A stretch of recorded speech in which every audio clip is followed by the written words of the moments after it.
मुझे इलाहाबाद के लोगों पे बहुत बड़ा विश्वास है। पिछले 5 चुनाव मैंने यहाँ से लड़े, जिसमें 2 चुनाव तो ऐसे थे जब सरकार ने मेरे खिलाफ पूरी ताकत लगाई। 2 बाई इलेक्शन लड़े मैंने यहाँ से। एक बाई इलेक्शन तो चौटाला साहब ने रिजाइन किया था, वो 2 जगह से जीते थे और कांग्रेस की गवर्नमेंट बन गई थी। गवर्नमेंट बनने के 2 महीने के बाद चुनाव हुआ था। भूपेंद्र सिंह हुड्डा चीफ मिनिस्टर थे, उन्होंने सारी सरकारी मशीनरी लगा दी थी। इलाहाबाद के लोगों को बहुत तरह तरह के लालच दिए गए। उसके बावजूद भी लोगों ने, क्योंकि चौटाला साहब का विधानसभा क्षेत्र रहा हमेशा, और इस विधानसभा क्षेत्र में हमारा राजनीतिक भी पारिवारिक संबंध है, और मुझे बड़े मार्जिन के साथ वो चुनाव जिता करके इलाहाबाद के लोगों ने ये साबित कर दिया कि हम तो अपना राज बनाना चाहते हैं। उसके बाद किसान आंदोलन में मैंने इस्तीफा दिया,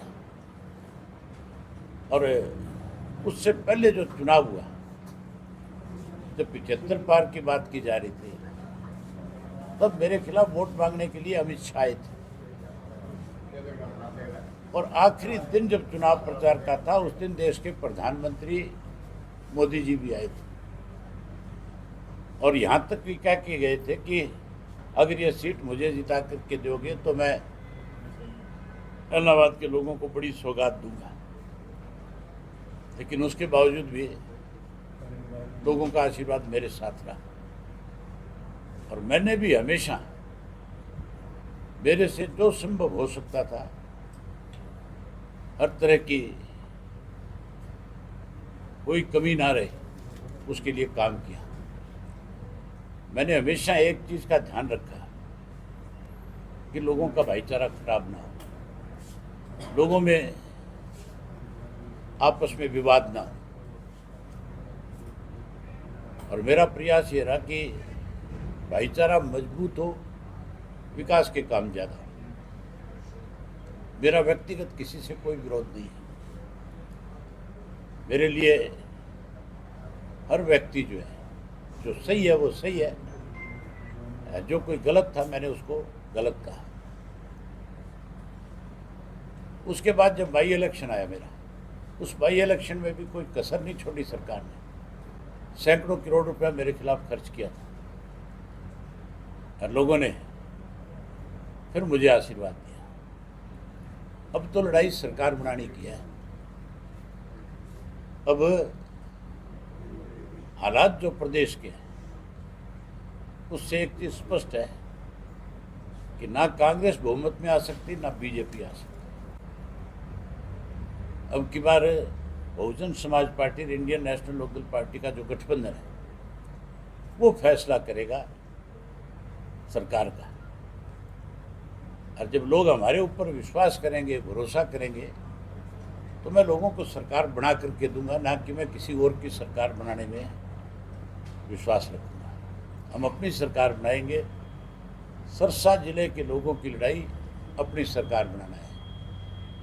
सरसा की अनदेखी कांग्रेस ने करी, सरसा की अनदेखी बीजेपी ने करी। अब की बार मुझे पूरा विश्वास है कि पंचों की पंचों सीट हम जीतेंगे, और हर हालत में अपनी सरकार बनाएंगे। आपने जिक्र किया भूपेंद्र सिंह हुड्डा का। भूपेंद्र सिंह हुड्डा के खिलाफ आज बड़ी कार्रवाई ईडी कर रही है। 800 करोड़ से ज़्यादा प्रॉपर्टी उनकी कुर्क कर ली गई है। मैंने तो बहुत पहले विधानसभा में ये बात कही थी कि जिन लोगों ने इस प्रदेश को दोनों हाथों से लूटा है, हमने हुड्डा के खिलाफ 400 पेज की चार्जशीट दी थी। अगर उस पर कार्रवाई पहले हो जाती है तो हुड्डा तो बहुत पहले जेल चला जाता। अब तो स्पष्ट हो गया कि कितना बड़ा पैसा किस तरह से इन्होंने लूटा है।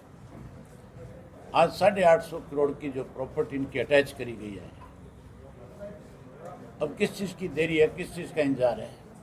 जब एक आदमी का पता लग गया कि इसने इतनी बड़ी डाका मारा है, यहाँ पे चोरी करी है, लोगों का धन लूटा है, सस्ती ज़मीनें, महंगी ज़मीनें सस्ते में मजबूर करके खरीदी गई है, तो कार्रवाई होनी चाहिए कि नहीं होनी चाहिए? मैं तो कहता हूँ अब भी कार्रवाई करनी चाहिए।